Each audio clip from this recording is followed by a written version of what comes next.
पढ़ने वाले क्लास 12 का बहुत ही इंटरेस्टिंग चैप्टर जिसका नाम है जूझ। जूझ कहानी मूल रूप से मराठी उपन्यास जोहबी से ली गई है, जिसके लेखक डॉक्टर आनंद यादव जी है। इस मराठी कहानी का हिंदी अनुवाद केशव प्रथम वीर द्वारा किया है। जूझ यानी जूझना या संघर्ष करना कहानी आनंद यादव की आत्मकथा का एक हिस्सा है। इस कहानी के जरिए आनंद यादव ने यह बताया कि कैसे उन्होंने अपने बचपन के दिनों में स्कूल जाने व पढ़ने लिखने के लिए भी संघर्ष किया और फिर अपनी लगन और मेहनत से साहित्य जगत में सर्वोच्च मुकाम हासिल किया। तो आइए दोस्तों, हम इस कहानी को डिटेल से एनिमेशन के माध्यम से समझते हैं। जब आनंद यादव 5वीं में पढ़ रहे थे तो उनके पापा रत्नप्पा, जिन्हें वो दादा कहते थे, उन्होंने उनका स्कूल छुड़वा दिया। उनका कहना था कि अब वो घर और खेत के कामों में माँ का हाथ बटाए। उनके पापा खुद तो कोई काम नहीं करते थे, दिन भर बस घूमते, मजे करते और आराम करते रहते थे। लेकिन आनंद का मन पढ़ाई में था। एक दिन जब वो गोबर के उपले यानी कि कंडे बना रहे थे तो उन्होंने अपनी माँ से कहा, अगर मैं स्कूल नहीं गया तो मैं भी अपने पिता की तरह गरीब ही रह जाऊंगा। अगर पढ़ाई कर ली तो शायद कुछ बन जाऊंगा।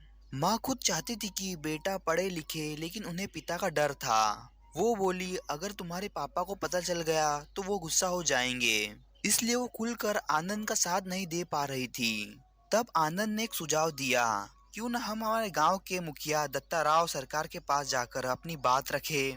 माँ को बात ठीक लगी। दोनों मिलकर मुखिया जी के पास पहुँचे और अपनी सारी परेशानी उन्हें बता दी। गांव के मुखिया बहुत ही समझदार थे और उन्हें पढ़ाई की अहमियत भी पता थी। उन्होंने माँ बेटे की बात ध्यान से सुनी और उन्हें भरोसा दिलाया कि सब ठीक हो जाएगा। फिर बोले, जब तुम्हारे पिताजी घर आएंगे तो उन्हें मेरे पास भेज देना और फिर तुम थोड़ी देर बाद आ जाना। माँ ने जाते जाते मुखिया जी से हाथ जोड़कर कहा, कृपया यह मत बताना कि हम यहाँ मिलने आए थे। शाम को जब आनंद यादव के पापा घर लौटे तो माँ ने कहा, मुखिया जी ने बुलाया है। मुखिया का बुलावा उनके लिए बहुत इज्जत की बात थी, इसलिए वो तुरंत वहां चल दिए।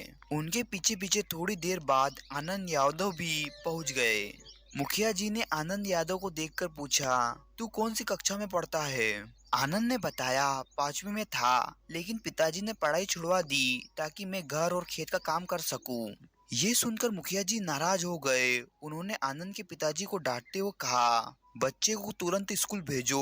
अगर तुम नहीं पढ़ा सके तो मैं इसे पढ़ाऊंगा। घर लौटकर पिताजी मान तो गए, लेकिन कुछ शर्तों के साथ। उन्होंने कहा कि आनंद को सुबह सुबह उठकर घर का काम करना होगा, खेत में पानी देना, जानवरों को चारा, और अगर घर पर ज्यादा काम हो तो स्कूल नहीं जाना आदि।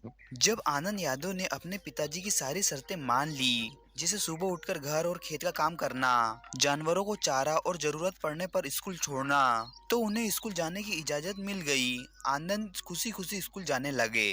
लेकिन स्कूल का पहला दिन अच्छा नहीं रहा। उनके सभी पुराने दोस्त अब अगली कक्षा में चले गए थे और जिस क्लास में वो थे वहाँ के बच्चे उम्र में उनसे छोटे थे। कुछ बच्चे उनके साथ मजाक उड़ाने लगे और कुछ ने उनके साथ गलत व्यवहार भी किया। इससे परेशान होकर उन्होंने मन में सोच लिया कि अब वो स्कूल नहीं जाएंगे। पर अगली सुबह फिर से तैयार होकर वो स्कूल पहुंच गए। धीरे धीरे उनका परिचय एक होनहार लड़के बसंत पाटिल से हुआ। दोनों में दोस्ती हो गई। अब आनंद मन लगाकर पढ़ाई करने लगे। टीचर उन्हें भी बसंत के साथ बाकी बच्चों की कॉपी और काम चेक करने को देने लगे। धीरे धीरे आनंद की बसंत पाटिल के साथ दोस्ती और मजबूत हो गई। उनके स्कूल में एक टीचर थे, NV सोंदलगेकर, जो मराठी पढ़ाते थे। उनका पढ़ाने का तरीका सबसे अलग था। वो कविता गाकर अभिनय करते हुए पढ़ाते थे। मराठी ही नहीं, अंग्रेजी की कविताएं भी ताल और लय के साथ सुनाते थे। वो खुद भी कविताएं लिखा करते थे।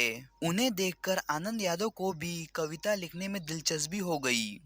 आनंद यादव जब अपने मराठी टीचर NV सोंदलगेकर की क्लास में बैठते तो बाकी सब भूल जाते।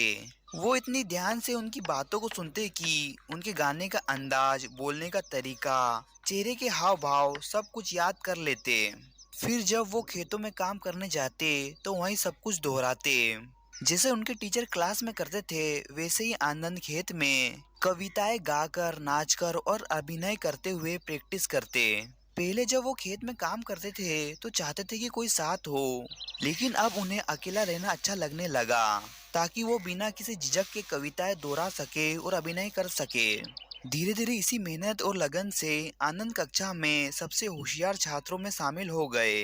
अब वो अपने टीचर के भी पसंदीदा बन गए थे। टीचर उन्हें प्यार से आनंदा कहकर बुलाते थे। एक दिन आनंद के टीचर ने अपने घर के दरवाजे पर चढ़ती मालती की बेल पर एक बहुत ही खूबसूरत कविता लिखी। आनंद ने सोचा कि अगर सर एक बेल पर इतनी सुंदर कविता लिख सकते हैं, तो मेरे पास तो खेत, पेड़ पौधे, खुले आसमान सब कुछ है। मैं क्यों नहीं कविता लिख सकता। बस फिर क्या था, उन्होंने भी कविताएं लिखनी शुरू कर दी। जब उनके टीचर ने उनकी रुचि देखी, तो उन्होंने आनंद को रस, छंद, अलंकार जैसी कविता की बारीक बातें सिखानी शुरू कर दी। अब दोनों का ज्यादातर वक्त कविता और साहित्य पर चर्चा में बीतने लगा। धीरे धीरे वही बच्चा जिन्हें उनके पिता पढ़ने नहीं देना चाहते थे, अपनी मेहनत और लगन से आगे चलकर एक बड़ा लेखक और उपन्यासकार बन गया। दोस्तों वीडियो अच्छा लगे तो इस वीडियो को लाइक कीजिए और चैनल को सब्सक्राइब कीजिए। Thank you for watching.